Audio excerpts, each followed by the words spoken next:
এই প্রথম তারকেশ্বর গেলাম আর তারই অভিজ্ঞতা তোমাদের সঙ্গে শেয়ার করছি। বাড়ি থেকে বেরিয়ে স্টেশন গেলাম আর সেখান থেকেই 2:15 ট্রেন ধরে তারকেশ্বরের উদ্দেশ্যে যাত্রা শুরু করলাম। কৃষ্ণনগর লোকাল ছিল, তাই জানালার ধারে সিটটাই পেয়ে গেছিলাম। এরপর ট্রেনটা চলতে শুরু করলো আর ট্রেনে যেতে যেতেই বর কিন্তু আমার কাঁধে মাথা রেখে অলরেডি ঘুমাচ্ছিল। আমাদের গন্তব্যস্থল ছিল ব্যারাকপুর স্টেশন আর আমরা সেখানেই নেমে পড়ি আর ওখানেই আমার বোন আমাদের জন্য অপেক্ষা করছিল। এরপর ওখান থেকে অটো ধরে আমরা শেওড়াফুলি ঘাটে চলে যাই। আমরা গিয়েছিলাম তৃতীয় সোমবার নাগাদ, কিন্তু ভিডিওটা ছাড়ছি আমি অনেক লেটে, কারণ এসে আমি প্রচন্ড অসুস্থ হয়ে পড়েছিলাম। আর শেওড়াফুলির ঘাটে পৌঁছেই প্রথম আমি এত বড় বাঘ দেখেছিলাম, পরে অবশ্য অনেক বড় বড় আরো বাঘ দেখেছিলাম। এরপর ঘাট পার হওয়ার জন্য লঞ্চে উঠে গিয়েছিলাম। লঞ্চে শুধু আমরা নয়, সবাই কিন্তু খুব মজা করছিল। বর্ষার জন্য কিন্তু গঙ্গার জলটাও অনেক বেড়ে গিয়েছিল। আর বাবার কাছে জল নিয়ে যাওয়ার জন্য ঘাটের ওপার থেকেই ব্যাগ আর প্লাস্টিকের ঘট কিনে নিয়েছিলাম। মজা করতে করতে ঘাটটা তো পার হয়েছিলাম।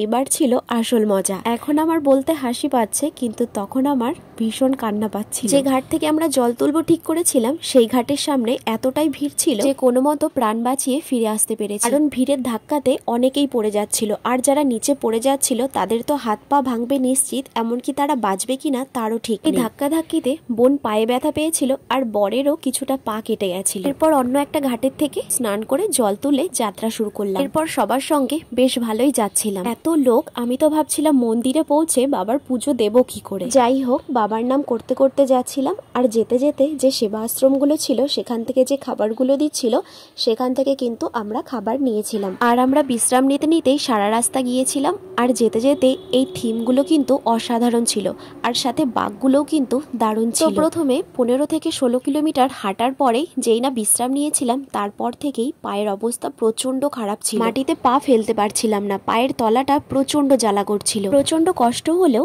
বাবার নাম করতে করতে তারকেশ্বরের এই গেটে আমাদের পৌঁছাতে পৌঁছাতে সকাল হয়ে গিয়েছিল। এই পর্যন্ত পৌঁছে গিয়েও কিন্তু আমাদের অবস্থা প্রচন্ড খারাপ ছিল। এরপরেও কিছুটা পথ বেশ ভালো গিয়েছিলাম, কারণ সকালেই 2 থেকে 3 বার বৃষ্টি হয়েছিল আর বৃষ্টির জল গায়ে পড়তেই কিন্তু সত্যি একদম ফ্রেশ লাগছিল। এরপর আবারও লোকনাথ মন্দির থেকে প্রচন্ড ভিড়, ওইটুখানি পৌঁছাতে পৌঁছাতেই আমাদের 2 থেকে 2.5 ঘন্টা লেগে গিয়েছিল। এরপর বাবার পুজো সেরে ট্রেনে ওঠার জন্য এক প্রকার যুদ্ধ করে বাড়ির উদ্দেশ্যে রওনা দিলাম। স্টেশনের অবস্থাটা দেখে বুঝতেই পারছো, ওখান থেকে একজনের কাছ থেকে শুনলাম প্রায় 25 থেকে 30 লাখ লোক হয়েছে। ট্রেনের ভিতরের অবস্থাটাও খুব খারাপ ছিল, এমনকি সবাই ঝুলে ঝুলে বাড়িতে যাচ্ছিল।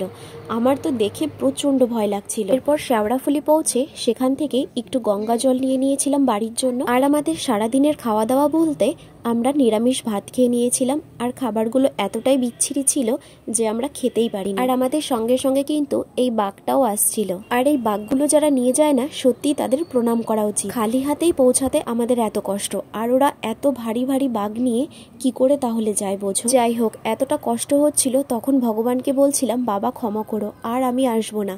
কিন্তু বাড়ি এসে মনে হচ্ছে আবার যেন যাই। সত্যি এ যেন এক আলাদা রকমের অনুভূতি। আর লঞ্চে বসে বসে গঙ্গার দৃশ্যগুলো দেখছিলাম, সত্যি অসাধারণ লাগছিল। এরপর আবারও অটো ধরে ব্যারাকপুর স্টেশনে যাই আর সেখানে গিয়েই আমরা একটু খাওয়া দাওয়া করি। আর আমি ওদের থেকে একটু কচুরি নিয়েছিলাম আর আমি একা খাচ্ছিলাম শর্মালাই। শর্মালাইটা নাকি ওই দোকানের ফেমাস ছিল, সত্যিই দারুণ ছিল। এরার সময় আর কোনো ভিডিও করতে পারিনি, কারণ শরীর প্রচন্ড ক্লান্ত ছিল। আসার সময় ঘুমিয়েই বাড়ি আসছিলাম।